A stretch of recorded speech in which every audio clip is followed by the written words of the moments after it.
యొక్క గొప్పతనం ఎవరు రాశారో కానీ 2 చేతులు ఎత్తి నమస్కరిస్తున్నాను. అది చాలామంది వాట్సాప్లో వచ్చి ఉంటుంది. రాని వాళ్ళకి ఈ సందర్భం చాలా గొప్పది, నిజంగా హృదయాన్ని ద్రవింపజేసేది, సత్యం కూడాను. నాన్న ఎందుకో వెనకబడ్డాడు, అది శీర్షిక. అమ్మ 9 నెలలు మోస్తే నాన్న 25 ఏళ్ళు. రెండూ సమానమే అయినా నాన్న ఎందుకో వెనకబడ్డాడు. ఇంట్లో జీతం తీసుకోకుండా అమ్మ, తన జీతం అంతా ఇంటికే ఖర్చు పెడుతూ నాన్న, ఇద్దరి శ్రమ సమానమే అయినా అమ్మ కంటే నాన్న ఎందుకో వెనకబడ్డాడు.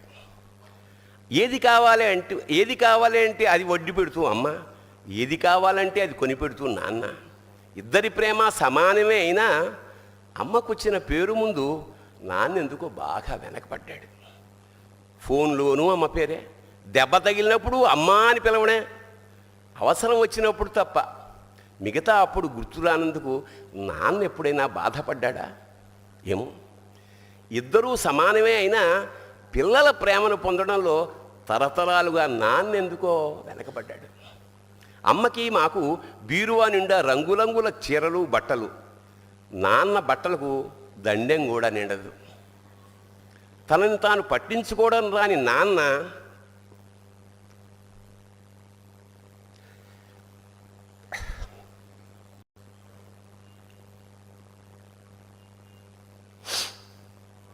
ఎందుకో మాకు కూడా పట్టనంత వెనకపడ్డాడు.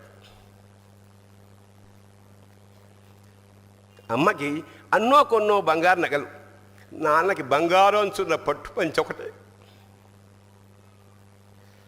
కుటుంబం కోసం ఎంత చేసినా తగిన గుర్తింపు తెచ్చుకోవడంలో నాన్న ఎందుకో పాపం బాగా వెనకబడ్డాడు. పిల్లల ఫీజులు ఖర్చులు ఉన్నాయి. ఎప్పుడప్పుడు ఈసారి పండక్కి చీర కొనొద్దంది అమ్మ. ఇష్టమైన కూర అని చెప్పి పిల్లలు మొత్తం తినేస్తే ఆ పూటకి పచ్చడి మెతుకులతోనే ఇష్టంగా తినే నాన్న, ఇద్దరి ప్రేమ ఒకటే అయినా మా అమ్మ కంటే నాన్న చాలా వెనకబడ్డాడు. వయసు మళ్ళాక అమ్మ అయితే ఇంట్లోకి పనికొస్తుంది, నాన్న ఎందుకు పనికిరాడని మేము తీర్మానం చేసుకున్నప్పుడు కూడా వెనకబడింది నాన్నే. నాన్న ఇలా వెనకబడిపోవడానికి కారణం ఆయన మా అందరికీ వెన్నెముక కావడమే.